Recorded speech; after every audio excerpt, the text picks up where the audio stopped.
कैसे हैं आप लोग। मैं मनीष कुमार फिर आपके सामने कॉन्सेप्ट सीरीज लेके आया हूँ। आज हम लोग कॉन्सेप्ट सीरीज में बहुत इंपॉर्टेंट चीज़ सीखेंगे कि करणियों की तुलना। करनी जो होता है वो सबसे डिफ़िकल्ट इस बात के लिए होता है कि आप उसमें सबसे बड़ा और सबसे छोटा कैसे ज्ञात करेंगे। जैसे क्या होता है जनरली कि इसको अगर मान लीजिए आपको दिया जाए, जैसे पहला क्वेश्चन आपके सामने दिख रहा होगा, इसमें सबसे बड़ी संख्या निकालना हो तो होता क्या है कि थोड़ी देर के लिए आप इसको कैलकुलेटिव करने लगते हैं या लंबा चौड़ा कर देते हैं। मत कीजिए, आइए हम आपको शॉर्ट फॉर्म बताते हैं।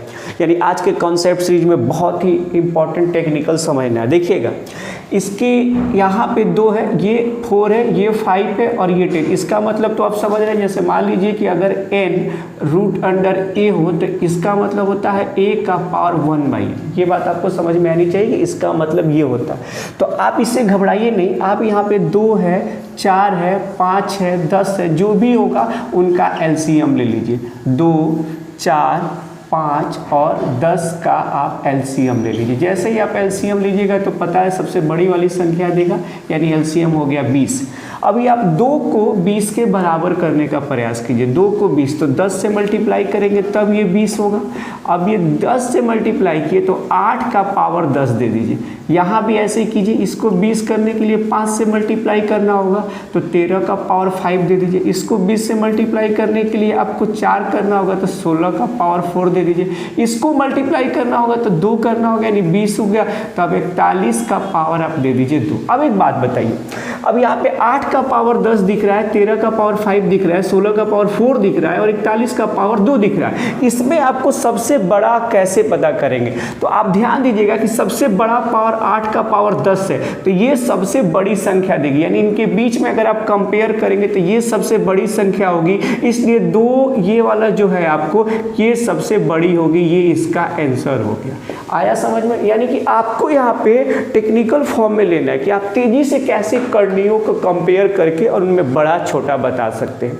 अब इसमें देखिएगा, ऐसे ही कीजिए। यहाँ पे 6 है, फिर यहाँ पे 2 है, 3 है और 4 है। तो आपको करना क्या है कि इन सब का एलसीएम लेना होगा। यहाँ पे 2 छुपा रहता है तो आप लीजिए 6, 2, 3 और 4 का एलसीएम। तो सबसे बड़ा वाला टेबल यानी कि 6 है तो इसका एलसीएम 12 हो जाएगा। इसको जैसे ही 12 कीजिएगा तो 2 से मल्टीप्लाई करना होगा तो ये 3 का स्क्वायर हो जाएगा। यहाँ पे आपको 12 करना है तो यहाँ पे 2 होता है तो 6 से मल्टीप्लाई करना होगा तो ये आपका 12 हुआ तो 2 का पावर हो गया 6। यहाँ पे 12 करना है तो ये आपका 4 का पावर हो गया 3। यहाँ पे 12 करना है तो ये 12 यानी 3, 5 का पावर 3। अब इसमें कंपेयर देखिएगा, 3 के पावर 2 का मतलब 9 होता है, 2 के पावर 6 का मतलब 64 होता है, 4 के पावर 3 का मतलब कितना हो जाएगा 100। आपको ये हो जाएगा 256, 256 और ये हो जाएगा आपको 125। अब इसमें बताइए 9, 64, 256 में ये सबसे बड़ा है, यानी इसका मतलब कि ये सबसे बड़ा होगा। इसका ये इसमें आंसर हो जाएगा।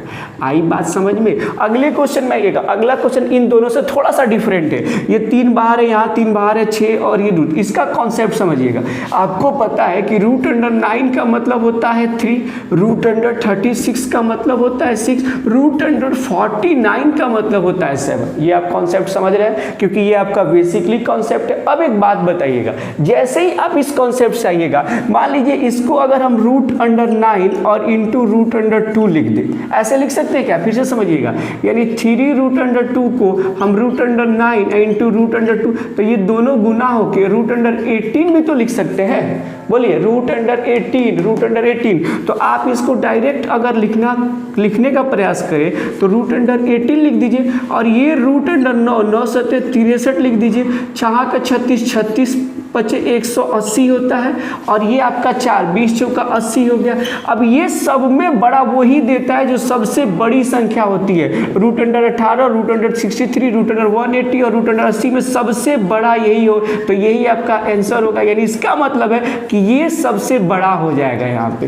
तो आया समझ में तुलना? अब ये देखिएगा, ये थोड़ा सा इससे डिफरेंट है। इसमें क्या करते हैं, जब ऐसे क्वेश्चन आपके सामने मिलते हैं तो फिर आपको कंफ्यूजन क्रिएट होता है। मत कीजिए। ये दोनों का गैप 2 है, देखिए तो ये दोनों का गैप 2 है, ये दोनों का गैप 2, ये दोनों का गैप, यानी हर जगह जब अंश और हर का अंतर समान आने लगे, जब ऐसे क्वेश्चन में अंश और हर का अंतर समान आने लगे तो आप सबसे बड़ा अंश, ये सबसे बड़ा अंश है, यानी कंपेयरिंग में इसे 13, 15, 17 में सबसे बड़ा है। और फिर देखिए 15, 17, 19, 21 में ये भी सबसे बड़ा है। तो इस कंडीशन में ये ही आपका सबसे बड़ा आंसर हो जाएगा। यानी अगर कोई पूछेगा सबसे बड़ा तो ये हो जाएगा, और सबसे छोटा पूछा गया तो ये इसका आंसर हो जाएगा। यानी करणियों के तुलना में या भिन्नों के तुलना में अंतर अगर आपका सेम आने लगे तो सबसे बड़ा हर वाला, सबसे बड़ा अंश वाला ही आंसर हो जाएगा। और ये तीनों तो आप समझ गए होंगे। इस पे प्रैक्टिस कीजिए, घर पे इस पे प्रीवियस क्वेश्चन निकाल लीजिए और देखिए कि जो कॉन्सेप्ट बताए इससे आप कंपेयर कर पा रहे कि नहीं। आप तुरंत सबका आंसर बता दीजिएगा। बोलिए